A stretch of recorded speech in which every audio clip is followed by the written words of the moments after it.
J'étais adolescent dans les années, fin des années 80, début des années 90. Et à cette époque-là, il y avait pas d'internet. À cette époque-là, pour découvrir, de la musique, des nouveaux groupes, il y avait, les médias classiques, donc la radio et la télévision. Mais ce qui m'intéressait, c'est encore une fois le côté charnel des enregistrements analogiques. Donc les groupes qui ont, eu du succès dans la deuxième moitié des années 60 et pendant toutes les années, 70. Et ces groupes-là, ben, ils tournaient plus réellement dans les années 90, ils étaient complètement passés de mode. Sauf que au début des années 90, il y a le grunge qui remet au goût du jour, les guitares saturées, tu vois? Et puis, avec, les cours d'adolescents, avec, le lycée, ben, on se fait des amitiés, on pioche, dans les discothèques, des uns et des autres, des parents des uns et des autres. Moi, j'avais la chance aussi d'avoir un grand frère qui avait une discothèque, assez bien fournie, mais en CD.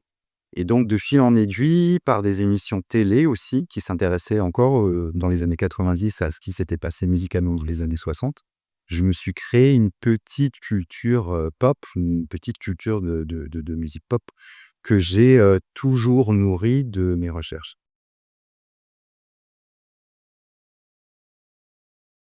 Il y a eu des déclics, l'utilisation d'internet, donc qui permet d'avoir les documents parce que sans les documents, ben, en tant qu'archéologue, historien, on peut rien faire, donc il y a ça. En tant que guitariste amateur, j'ai commencé petit à petit à comprendre, d'où venaient ces sonorités saturées et ça a été rarement étudié de manière historique de refaire la préhistoire du hard rock ou du heavy metal. Ça veut dire rechercher comment est-ce qu'on crée, des sonorités, saturées, sales, criardes, abrasives à partir du matériel qu'on avait à cette époque-là et puis se rendre compte que ces découvertes technologiques, elles étaient dans un contexte historique, économique, social et culturel beaucoup plus vaste.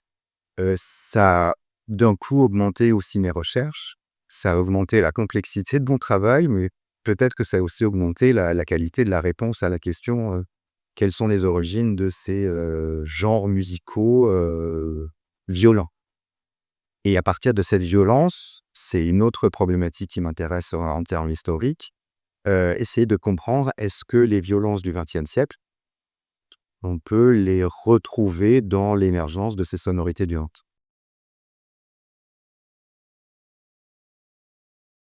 Les vrais créateurs du hard rock, c'est des Britanniques, c'est pas des Américains.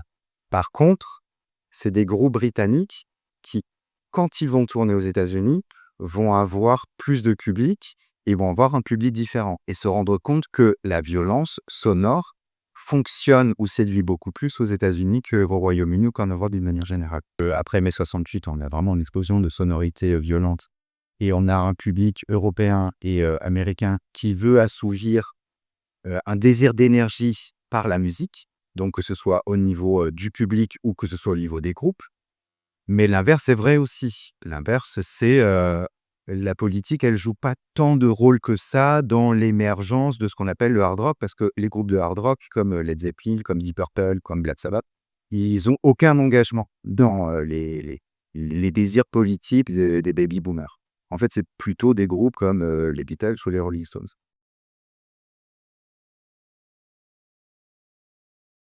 Les plus engagés de la pop musique, ça reste sur l'ensemble de la période, les artistes de folk. Donc ceux qui ont les sonorités les plus douces. Mais leurs propos sont les plus acerbes, sont les plus, questionnants et sont les plus engagés. À Woodstock, la seule artiste qui est réellement engagée, bah, c'est Joan Baez. Et c'est pas les Who, et c'est pas Mountain, et c'est pas tous ces groupes qui jouent déjà avec des amplis de 200 watts et qui jouent déjà avec des guitares extrêmement saturées. Il y a quand même certains groupes de hard rock, comme le MC5, groupe, américain, qui va dans une période très éphémère, lier engagement politique, texte revendicatif et rythme et sonorité, absolument explosive. Mais c'est une expérience qui est très, très éphémère et c'est justement parce qu'il y a beaucoup d'ambiguïté, de complexité, que l'expérience ne dure que 6 mois. Là, il a fallu aussi, et on n'a pas encore beaucoup parlé, s'intéresser à toute l'organisation économique de la pop. Ça veut dire le management, ça veut dire, les grandes maisons de disques, ça veut dire tout ce marché parce que derrière, c'est du capitalisme.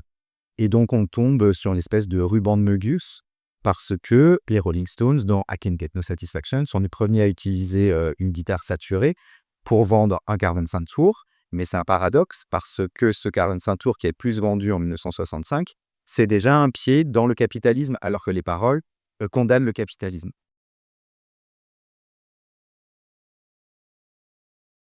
J'ai commencé en 65 réellement, même si effectivement tout ce qui se passe en 63 et 64 est super important, mais 65 c'est vraiment l'année charnière parce que les baby boomers, ceux qui sont nés après la Deuxième Guerre mondiale, ont 18-20 ans. Et c'est à ce moment-là qu'ils quittent l'adolescence et ils commencent à forger leur désir d'adulte.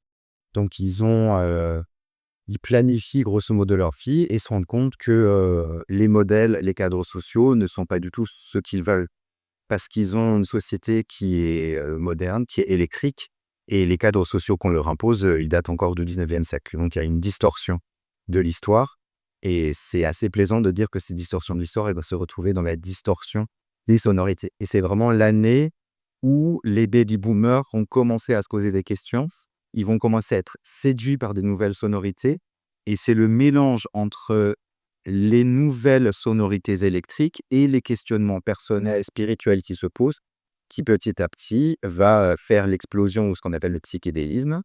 Et ce psychédélisme qui n'arrive pas réellement à faire transformer les cadres politiques, eh ben, il va donner naissance à l'explosion des mouvements étudiants de 1968 et à leur échec en 1969-70. On a aussi une dramaturgie de ces 5 années qui est intéressante.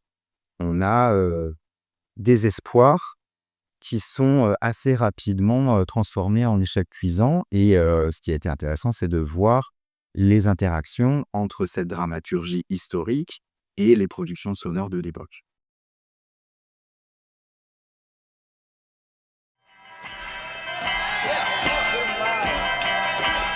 Donc Play It Fucking Loud, jouez-le putain de fort. À l'époque, il est hué dans son virage électrique. Dylan a commencé sa carrière en jouant tout seul sur une guitare folk et était un artiste engagé. Les protest songs qu'il composait, c'était dans un habillage très très doux avec des sonorités acoustiques. Mais dès 1965, encore une fois, on retombe sur cette année 1965, il est séduit par l'énergie de l'électricité.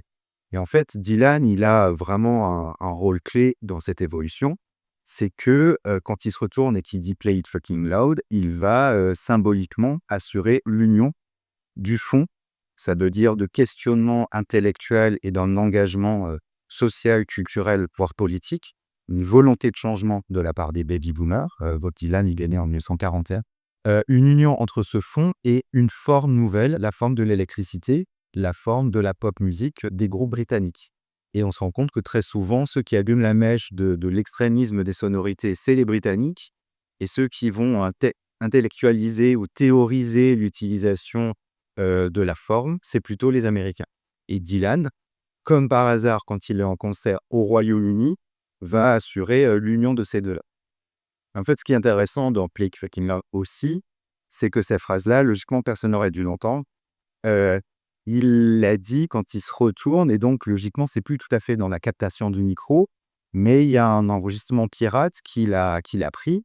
C'est pas par hasard non plus qu'il va dire Play It Fucking Loud parce qu'il est énervé et parce que, ben, il faut lâcher les chevaux, il faut jouer avec toute l'intensité possible. De toute façon, au niveau des amplis, il jouait sur des amplis de 100 watts, c'était des gros Fender de 100 watts à l'époque. Il pouvait pas jouer plus fort.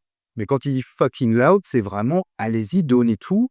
Il faut qu'on fasse taire les huées, il faut qu'on fasse taire toutes les critiques, et la musique jouée de manière violente doit pouvoir faire passer un message.